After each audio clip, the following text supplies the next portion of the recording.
ഷേപ്പിന് മുറിച്ചെടുത്തിട്ടുണ്ട്. അതിനുശേഷം ഈ സൈഡ്സൊക്കെ ഇറഗുലറായിട്ടിരിക്കുന്നതാണ്.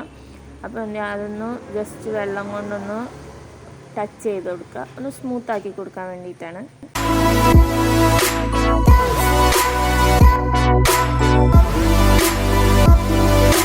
അപ്പോൾ നമ്മൾ വെള്ളമൊക്കെ തൊട്ട് സ്മൂത്താക്കിയതിന് ശേഷം നമ്മളത് കട്ട് ചെയ്യാൻ ഉപയോഗിച്ച ഡിഷിൻ്റെ മുകളിൽ നമ്മളിത് റെസ്റ്റ് ചെയ്യാൻ വയ്ക്കുക. 1 day ഫുള്ള് റെസ്റ്റ് ചെയ്യാൻ വയ്ക്കുക. അപ്പം പിറ്റേന്ന് നല്ല ഡ്രൈ ആവും. പിന്നെ നമുക്കെടുത്ത് നമ്മളെ ഇഷ്ടത്തിന് കളർ അടിക്കുക ചെയ്യാം. ഇതിപ്പോൾ നല്ല ഡ്രൈ ആയി വന്നിട്ടുണ്ടായിരുന്നു.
ഡിസൈൻ ക്രിയേറ്റ് ചെയ്തതിന് ശേഷം അതിൻ്റെ മുകളിലൊന്ന് വാർണിഷ് അടിച്ചു കൊടുക്കുക.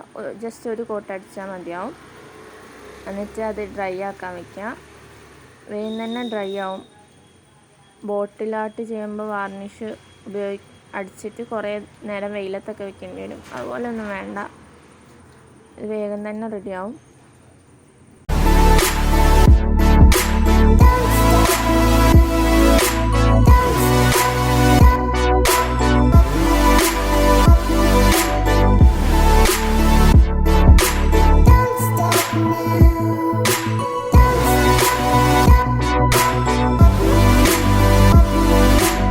എല്ലാവർക്കും വീഡിയോസൊക്കെ ഇഷ്ടമായി എന്ന് വിചാരിക്കുന്നു. ഇഷ്ടമായാൽ തീർച്ചയായിട്ടും ലൈക്ക് ചെയ്യണം, ഷെയർ ചെയ്യണം, പിന്നെ എൻ്റെ ചാനൽ സബ്സ്ക്രൈബ് ചെയ്യുകയും വേണം.